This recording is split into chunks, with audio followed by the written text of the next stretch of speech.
Hello there, you're watching the press preview, a first look at what is on the front pages as they arrive. And it's time to see what is making the headlines with the Daily Mail's consultant editor, Andrew Pearce, and the Daily Mirror's associate editor, Kevin Maguire. Lovely to see you guys.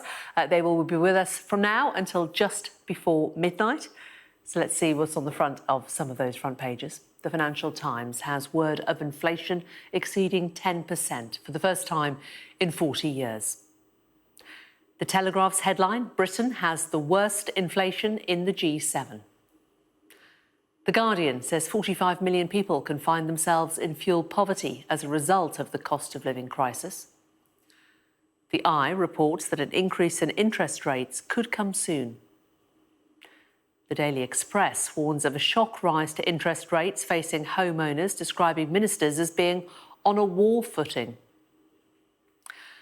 Well, given that she gets 13 weeks holiday a year, the Star accuses Liz Truss of hypocrisy for saying British people need to work harder. The Metro has the story of 87-year-old Thomas O'Halloran, who was stabbed to death on his mobility scooter in West London.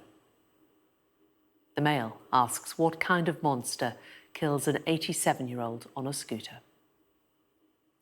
And The Sun reports on an offer from one of Britain's richest men, Sir Jim Ratcliffe, to buy Manchester United amid a disastrous start for the new season for the club.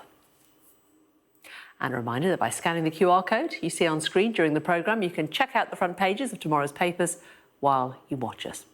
And we are joined tonight by Andrew Pearce and Kevin Maguire. Lovely to see you both. Now, the economy dominating pretty much all of the front pages, apart from this dreadful story about the 87-year-old man who was killed on the mobility scooter. So let's kick off with that and the Financial Times. And Andrew, to you, first of all, 10% for the first time inflation has been this high. Thatcher was in government. Not something you necessarily would be celebrating.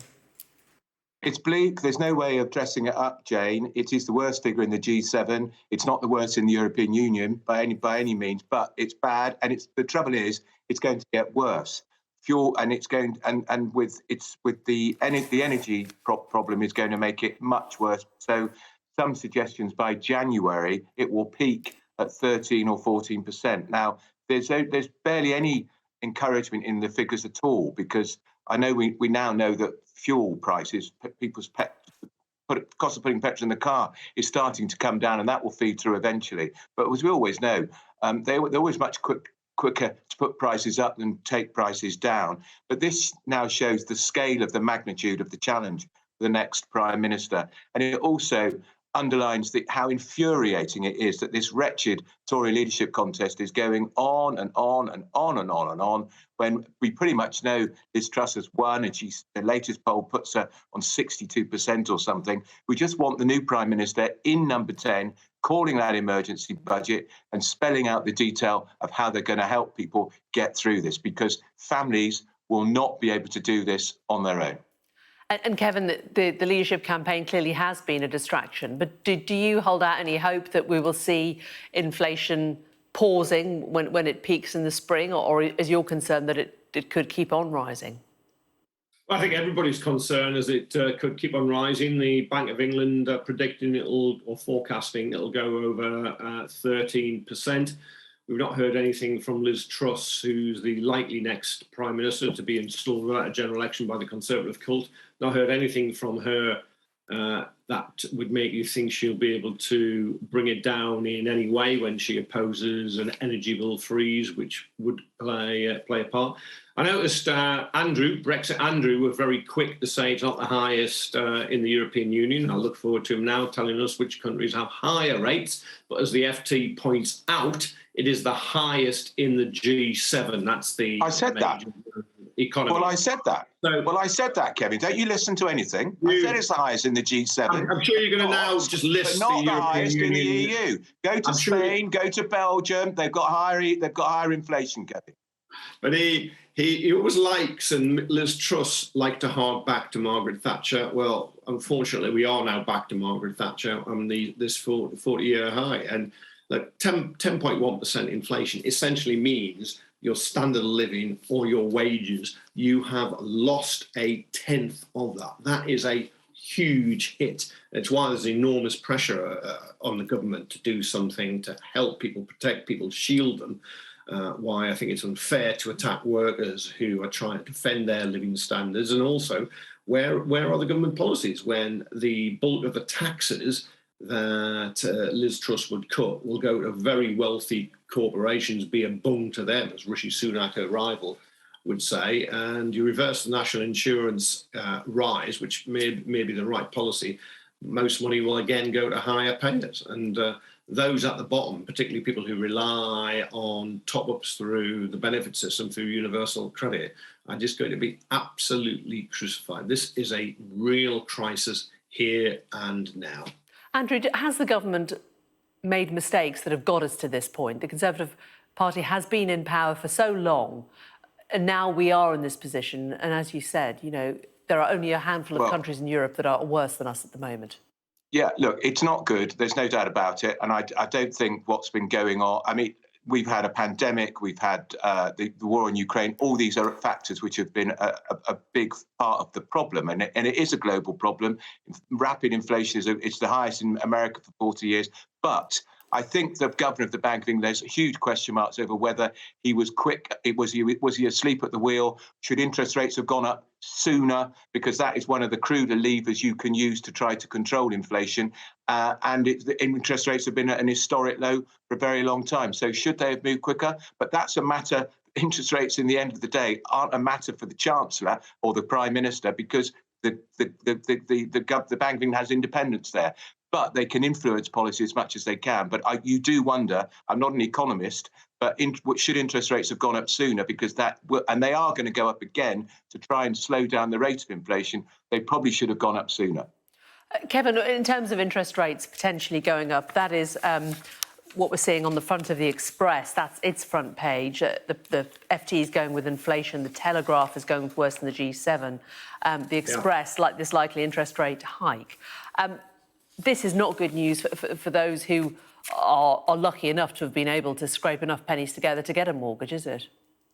No, you're absolutely right, Jane. And the medicine could be as bad as the illness. If the economy is going to crash into a recession, the Bank of England is now predicting in a 15-month period. And if people can't afford to pay their mortgages, can't afford to pay loans, can't afford to pay credit cards, well, you can bring down inflation, but you're actually going to crucify them in another way. This is a terrible situation. And Andrew said he's no economist. That's quite right. He's not.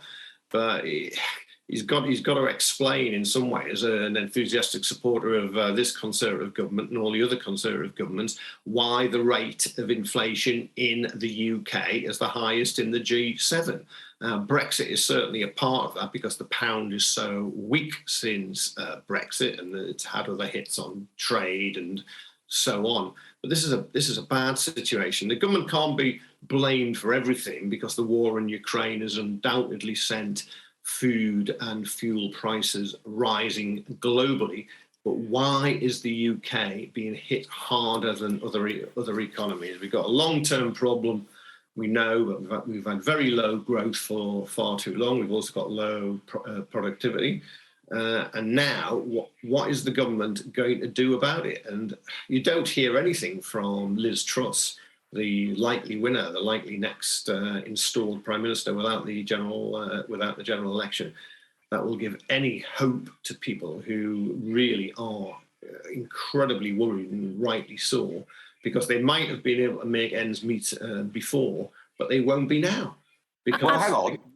They can work as hard as they have, but through no fault of their own, they are going to see their living standards destroyed. And Andrew, do you accept what Kevin's saying there, that Brexit is a contributory factor to the economic state that we're in at the moment? Well, we can argue. I think Brexit's the wrong thing to argue about right now. But Kevin says she said nothing, Liz Truss. She says immediately she's going to get rid of suspend the green levy on our energy bills. That will be 25%. Now, that's something Kevin Maguire does not 25%. Hang on, Kevin. It's not 25%. It's a huge saving on people's bills. And why do you ignore it? Why do you ignore it? Because you don't agree with it, Kevin. Because you still want to whack people with as much taxes as possible. She's also said she's going to cut national insurance. That's a big make a big difference to people who are working. And when she gets in, there'll be an emergency budget and there will be help for people who are on benefits. You can be certain. It's ridiculous to say she's saying nothing and doing nothing. You're deaf. I know we're suffering inflation. We're suffering inflation from Andrew now. It is not 25% the Green Levy. It is much smaller. And a large part of that levy goes, one, to the Warmer Homes Scheme, which subsidises the fuel bills of people from poorer households. And secondly, pays for insulation programmes, which will reduce the fuel bills of people on lower income. So Andrew is actually proposing or backing or trumpeting, championing a scheme that will make it harder for those on lower incomes, as well as inflating the size of that levy.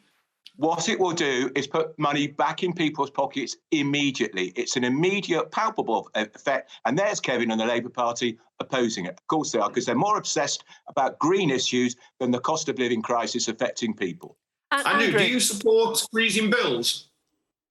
Kevin, I do not support what the Labour Party are proposing, because I don't think you and me should get our bills frozen, Kevin, because we can afford to pay the increase, and I'd rather see the money that help targeted on families who are really struggling. That's not me, and that's not you. Andrew, if you take you and I out, what about the other 27, 28 million households? Will you freeze their bills? Kevin, I'm not supporting the Labour Party policy, which is ridiculous. It's a scattergun policy, freeze the bills for everybody. So the Queen's bill gets frozen, Tony Blair's bill gets frozen, the Governor of the Bank of England. It's crazy. The International Monetary Fund, no less, says that is not the way to do it. You should be targeting aid where it's most badly needed. And that is not the Labour Party way. But Andrew, at the same time, you would give you, me, the Governor of the Bank of England, everybody else who wants to... I've answered the question.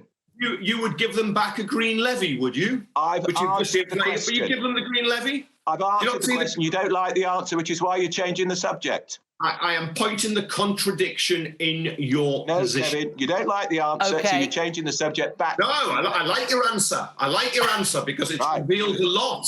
That's why I like your answer, because it reveals a lot about your values and what you care about. We're going to get you to take your gloves off and pause for a moment. We're going to take a short break. I'm sure you'll have lots to talk about during it. But after the break, we will return. This wouldn't normally be news, but it rained. However, it is a case of be careful what you wish for. We will discuss that next.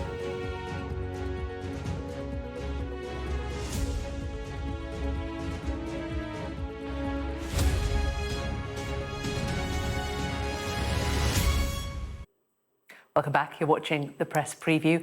And with me now, Andrew Pierce and Kevin Maguire are taking us through their choices of the front pages and some of the inside pages as well. And we are looking inside the Metro, which is really focused on the weather in London, the rain that has come after the hot weather, and of course all the hosepipe bans. Some great photographs that they've got on this page here inside. Floody hell, the headline. We knew it was coming, didn't we? But Kevin, it was a bit wet out there earlier. No, it was. Other parts of the country, Scotland, bits of Wales, north of England, southwest, have had this for a few days, if not weeks. But of course, now it's hit London, and the Metro is very good with its headlines. Floody hell kind of gets it, and it never rains, but it pours. You want water. Papers were full of warnings by Thames Water today that hosepipe bans are going to be started next week. And there you are, you got a load of rain, but after a long drought, not enough. And given the amount of water the privatised water companies leak, it just won't be enough to stop. But the big problem, of course, is that because it has been so dry and because the ground is so hard, Andrew, that this rain is just running off, which is why it is flooding. Do you think what's happened this summer has perhaps given a lot of people more pause for thought about what they do with their front driveways, for example, paving over everything, and what we do as a society in terms of open spaces and the amount of nature and land that we allow to stay open? I'm sure that's what is going to happen, Jane, and I think there will be long-term consequences. And I think also, though, it's encouraging quite a lot of people to take their own little measures. So, I mean, if I've been watering my garden, it's been water I've used in the kitchen or in the bathroom. So I'm not wasting water, if you know what I mean. And the washing machine goes on much less. There's always we can help save water. But what is so infuriating is we get that text message from Thames Water today saying there's going to be a hosepipe ban from next week. The heavens open 2 hours later, a flood of biblical proportions.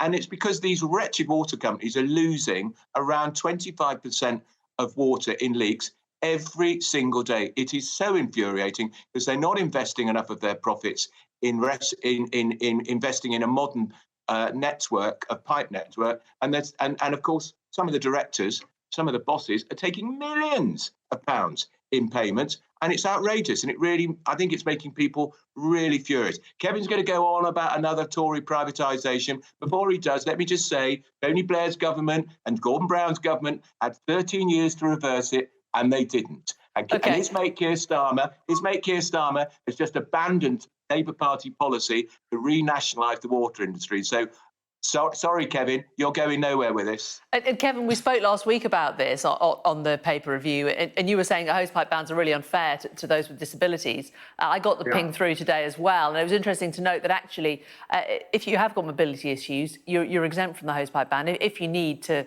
use a hosepipe in order to water your garden because you can't manage a watering can, there is provision for that, so that's something to celebrate.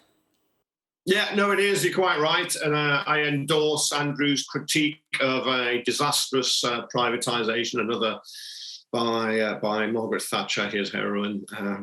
She'll be wilting in that cardboard cutout in his house when she hears him attacking that privatisation. I think the sooner it's in public ownership again, the better we are. But no, but Jane, to answer your specific question, yes, it is good and it's fair. And the truth is, it's very hard to prosecute people because the water companies are asking you to shop a neighbour, snoop on your neighbour. I don't think most Britons will do that. You got a bit of it during COVID. You'll get a few curtain twitchers who'll be malicious, but most people are not like that. And anyway, I suspect those are going to water their gardens or their plants during a hosepipe ban will probably be out at 5, 6 in the morning when others aren't up. When others are asleep. Final quick look at the Daily Star.